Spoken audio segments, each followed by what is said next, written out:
salam sejahtera semua. Hari ini saya nak sembang tentang satu isu yang dekat di hati ramai ibu bapa, iaitu berkenaan dengan 4 cabaran yang akan dihadapi oleh anak-anak dengan autism yang telah didiagnosis awal tapi tak dapat terapi secara konsisten. Sebenarnya diagnosis awal tu memang satu langkah yang besar. Dia macam pintu masuk, kita mula faham keadaan anak, tahu apa yang mereka perlukan. Tapi kalau kita berhenti setakat diagnosis saja, cabaran besar akan menanti. Yang pertama ialah komunikasi. Ramai anak dengan autism sebenarnya susah nak berkomunikasi. Kalau terapi pertuturan tak berterusan, mereka mungkin susah nak minta sesuatu, nak kongsi perasaan atau nak berinteraksi dengan kawan-kawan. Yang kedua ialah kemahiran sosial.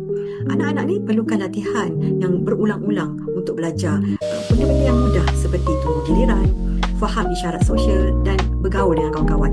Tanpa sokongan berterusan, mereka boleh rasa terasing dan susah nak sesuaikan diri di sekolah. Yang ketiga pula ialah dari segi tingkah laku dan emosi. Terapi akan bantu anak-anak mengawal tantrum mereka dan boleh belajar terima perubahan. Kalau intervensi itu putus-putus, tingkah laku mencabar ini juga akan menjadi semakin sukar hari demi hari. Dan tekanan itu sebenarnya bukan saja kepada anak tapi juga kepada ibu bapa dan keluarga. Akhir sekali, yang keempat ialah dari segi akademik. Walaupun ramai yang kata anak-anak autism ni ada potensi intelektual yang baik, tapi tanpa terapi sokongan macam terapi cara kerja atau kita panggil occupational therapy, juga intervensi pendidikan khas, anak-anak ni boleh ketinggalan dalam kemahiran asas seperti 3M yang kita selalu sebut itulah, membaca, menulis dan mengira.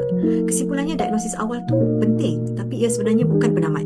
Yang paling penting ialah kesinambungan terapi, kena konsisten. Konsistensi adalah kunci untuk anak-anak autism ni capai potensi mereka. Jadi pesanan saya untuk ibu bapa, jangan berhenti selepas dapat diagnosis. Teruskan usaha, cari sokongan dalam komuniti, bekerjasama dengan guru dan ahli terapi. Percayalah, setiap langkah kecil yang konsisten tu sebenarnya akan bawa perubahan besar dalam hidup anak kita.